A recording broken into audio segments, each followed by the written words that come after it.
रखना चाहिए। समय वक्त पर गुरु महाराज जी के वचन काम आते हैं, इसलिए प्रेमियों सत्संग को बड़े ध्यान से सुनना चाहिए। आज का जो सत्संग आपको दिया जा रहा है यह बहुत ही गंभीर विषय है, जिस पर आप विचार करो, विवेक लगाओ, सोचो समझो। आज का ये विषय है कि पहले के ऋषि मुनि, जोगी जति तपस्वी, जब वो प्राणायाम की साधना करते थे, तो उन ऋषि मुनियों ने जो देखा तो उन्होंने ग्रंथ में लिख दिया, अपने वचन वाणी में लिख दिया कि हमने क्या देखा, हमने क्या देखा। तो जब ऋषि मुनि साधना किए, प्राणायाम की साधना किए, तो वो उनका जब ख्याल, उनकी जब सूरत सिमट करके, यानी इस पिंड के जो 6 चक्र हैं,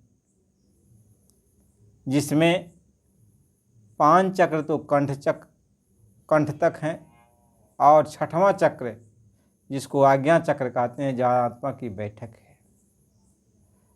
इसलिए वहाँ से नीचे ये पिंड के 5 चक्र कहे जाते और उसके ऊपर अंड के 5 चक्र कहे जाते।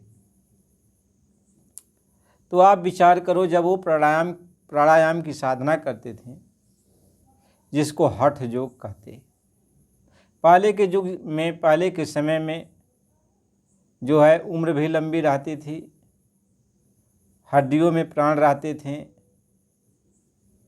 वो लोग साधना कर लेते थे।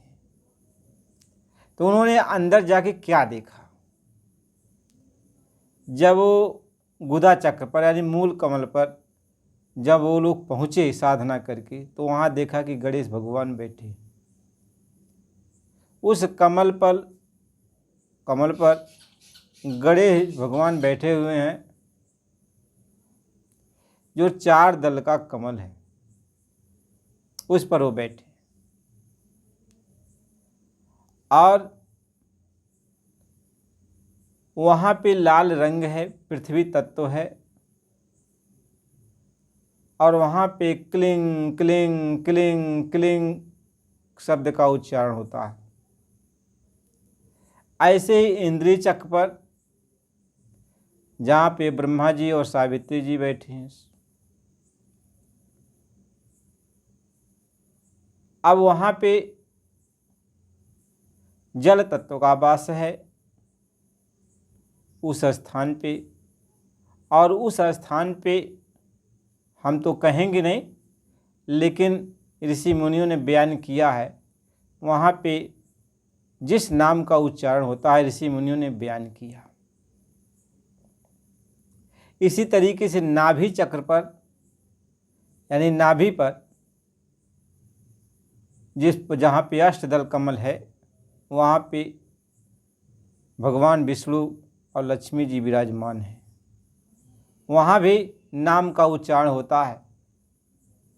उसके ऊपर हृदय चक्र है, जहाँ पे शिव जी और गौरी जी का निवास स्थान है। जहाँ पर जिस नाम का वहाँ पे जो उच्चारण होता है, ये ऋषि मुनियों ने उसका बयान किया है। और कंठ चक्र पर आद्या महाशक्ति का निवास है, और वहाँ पे जिस नाम का उच्चारण होता है ऋषि मुनियों ने बयान किया है। और इसके ऊपर जो तीसरा तिल है, जिसको आज्ञा चक्र कहते, जहाँ पे सूरत बैठी हुई, आत्मा बैठी है, वहाँ पर जिस नाम का उच्चारण होता है ऋषि मुनियों ने बयान किया है। हम इसलिए नहीं बयान करते क्योंकि हम तो एक सेवक हैं, एक दास हैं।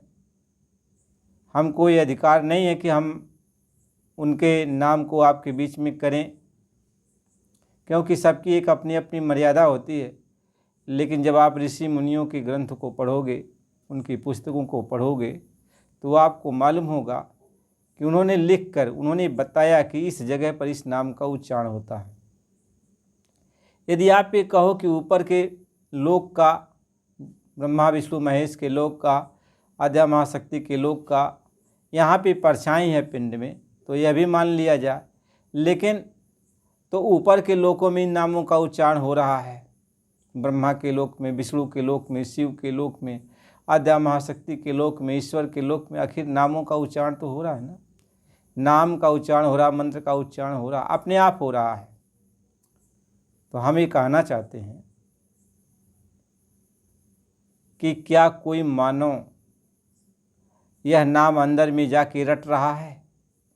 यह मानो कोई वहाँ मतलब मशीन बना दिया आदि, मानो कि वहाँ जाके यह नाम अपने आप ये मंत्र गूंज रहा है। जो पिंड के 5 चक्रों पर ये नाम गूंज रहा है, कोई तो बनाया नहीं न, ये तो कुदरती है न। ऊपर के अंड के 5 चक्रों पर जो नाम गूंज रहा है उसको किसी ने बनाया नहीं न। इसी तरीके से ब्रह्मांड के 5 चक्रों पर जो ये नाम गूंज रहा है किसी ने बनाया नहीं है, यानी ये नाम अपने आप बोल रहा, वहाँ पे नाम का उच्चारण हो रहा। तब तो ऋषि मुनियों ने ये बयान किया कि ब्रह्म के लोक में इस नाम का उच्चारण हो रहा है, इसलिए ब्रह्मा की भक्ति करोगे तो इस नाम, इस मंत्र का आप जाप करो। शिव के लोक में इस नाम का उच्चारण हो रहा है, शिव की भक्ति करोगे तो इस मंत्र का आप उच्चारण करो। इसी तरीके से विष्णु के लोक में जिस नाम का उच्चारण हो रहा है, महात्मा कहते हैं कि उस नाम का आप उच्चारण करोगे तो विष्णु लोक में आप पहुँचोगे। ऐसे आद्या महाशक्ति के नाम का उच्चारण हो रहा है उनके लोक में, तो उनका नाम जब आप जपोगे तो उनके लोक में पहुँचोगे। ऐसे ईश्वर का नाम है, उनके लोक में उच्चारण हो रहा है, तो उस नाम का आप जाप करोगे, उस मंत्र का, तो आप उनके लोक में पहुँचोगे। ये वर्णन किया गया है। तो आप ये समझ लो, जब ये आदि से यानी सृष्टि की रचना हुई, जब से ये आत्माएं यहाँ पे उतारी गई, ये रचना हुई, तब से तो ये नाम गूंज रहा है ना। जब से, तभी से ये नाम गूंज रहा है। तो आखिर इस नाम को आदि मानव ने नहीं बनाया न, आदि मानव ने इसका जो है वो नहीं किया न।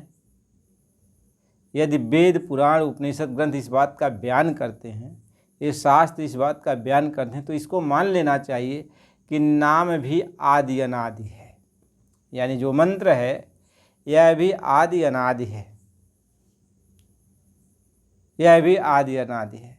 तो इस पर बहुत ज़्यादा विश्लेषण नहीं करना चाहिए, बहुत ज़्यादा सोच विचार नहीं करना चाहिए।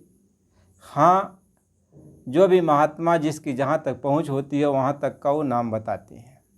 जिस लोक में उनकी पहुँच हो जाती है, उस लोक में जो नाम है गुजरा, उस नाम को वो बताते हैं। हम यह कहना चाहते हैं कि जो आप ये सोचते हो कि नाम